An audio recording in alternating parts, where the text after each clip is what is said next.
Praise the lord. దేవుని నామమునకు మహిమ కలుగును గాక. బాగున్నారా? దేవుని పిల్లలైన మీ కొరకు ప్రతిదినము మానుదిన ప్రార్థన కార్యక్రమం ద్వారా ప్రార్థన చేస్తూ ఉన్నాం. మీరందరూ క్షేమంగా ఉన్నారని నమ్ముతూ ఉన్నాం. ఏదైనప్పటికీ దేవుని మహాకృపను బట్టి ఆదివారం అనేకుల ప్రార్థన దేవుడు ఆలకించి మరి ఈరోజు సోమవారం అనగా నిన్న వర్షం పడకుండా చేశాడు. మరి ఈ యొక్క మంగళవారం దేవుని కృప మనకు తోడుగుండలాగిన మరి ఉదయకాల సమయం ప్రార్థన చేస్తున్నాం. మీరు కూడా ప్రార్థన చేయండి. మన పాపములు ఒప్పుకున్నప్పుడు దేవుడు కార్యం చేయటం ప్రారంభిస్తాడు. కనుక దేవుణ్ణి స్తుతించడం, దేవుని మహిమపరచడం మనం నేర్చుకున్నప్పుడు దేవుడు కార్యం చేస్తాడు. దేవుని స్తోత్రం. హల్లెలూయా. యెహోవా నీ నామము ఎంతో బలమైనది, ఎంతో బలమైనది, ఎంతో బలమైనది. మోషే ప్రార్థించగా మన్నాను కురిపించితివి. మోషే ప్రార్థించగా మన్నాను కురిపించితివి. యెహోషువ ప్రార్థించగా సూర్య చంద్రుల నాపితివి. యెహోషువ ప్రార్థించగా సూర్య చంద్రుల నాపితివి. యెహోవా నీ నామము.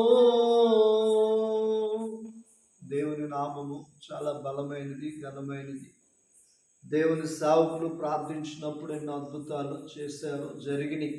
కనుక ఈ ఉదయం మీరు కూడా మాతో పాడుతూ ప్రార్థిస్తూ వాక్యాన్ని వింటున్నారు. మీరు ధన్యులు. చూడండి, పరిశుద్ధ గ్రంథముల నుంచి యాకోబు పత్రిక 4వ అధ్యాయము 7వ వచనం.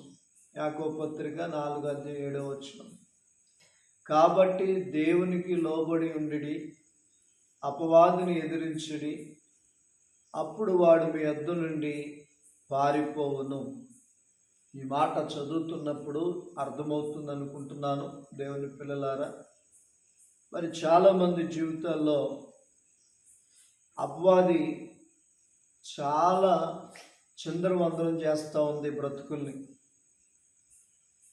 ఆ అపవాది అలా చేయటానికి కారణం ఏంటంటే, అపవాదికి నువ్వు చోటిచ్చావు గనుక, అపవాదికి నువ్వు అవకాశం ఇచ్చావు గనుక అది నీ దగ్గరే ఉండి నిన్ను పాడు చేస్తూ, నిన్ను పతనం చేస్తూ ఉంది.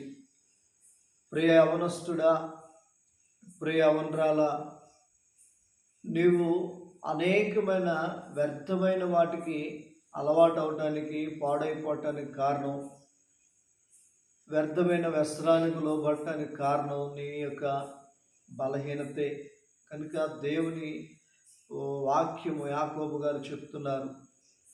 కాబట్టి దేవునికి లోబడి ఉండి మీరు దాని నుంచి విడుదల పొందాలంటే, ఆ బలహీనత నుంచి, ఆ పాపం నుంచి, శాపం నుంచి విడుదల పొందాలంటే మొట్టమొదటిగా మీరు ఎవరికి లోబడి ఉండాలంటే దేవునికి లోబడి ఉండాలి. ఏ యవనస్తుడు, ఏ యవనరాలు, ఏ పెద్దవారైతే దేవునికి లోబడి ఉంటారో అపవాదిని చూడండి, ఇక్కడ అంటాడు, కాబట్టి దేవునికి లోబడి ఉండి అపవాదిని ఎదిరించుడి. ఎవరిని ఎదిరించాలి? మొట్టమొదటిగా దేవునికి ఏమో లోబడాలి.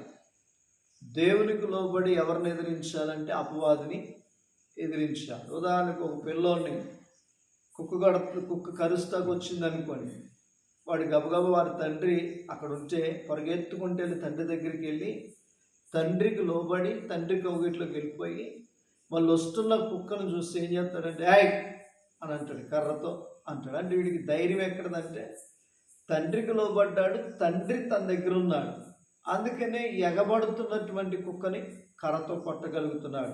ఈరోజు క్రైస్తవులైన మనం కూడా తండ్రి అయిన దేవునికి లోబడి మన మీదకి పరుగెడుతున్న సాతాను ఉన్నాడే, వాడి మీదకి వాక్యం అనే కర్ర పట్టుకుని ఏయ్ అని ఎదురించగలిగిన వారమై ఉండాలి.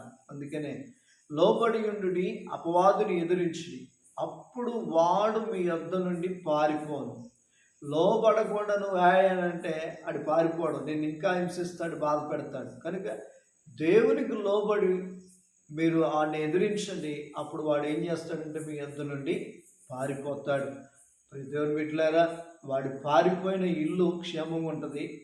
వాడు మీ యొద్ద నుండి పారిపోయిన పిల్లలు క్షేమంగా ఉంటారు. వాడు మీ యొద్ద నుండి పారిపోయిన కుటుంబాలు క్షేమంగా ఉంటాయి.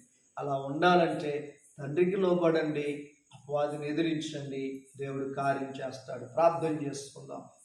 పరిశుద్ధుడా, ప్రేమ కలిగిన దేవా, మీకు లోబడకుండా వాడిని మేము ఎదిరించలేము. కనుక మొట్టమొదటిగా మేము మీకు లోబడి మా పాపములు ఒప్పుకొని అపవాదుని ఎదిరించుటకు సహాయం చేయండి. ఈ ఉదయం అయా చక్కటి వాతావరణం, చక్కటి ఆలోచనలు, చక్కటి ప్రార్థన విధానమును ఇచ్చినందుకు వందనాలు. మరలా రాత్రి పడుకునేంత వరకు తోడుగునండి. ప్రమాదాలను, యాక్సిడెంట్లను దూరపరచండి, క్షేమస్థితిని దయచేయండి. యా నీవే మాకు తోడైండి, క్షేమమేమని యేసుక్రీస్తు నామములో ఈ మనవులను అడిగి పొందినాము తండ్రి. ఆమేన్. God bless you.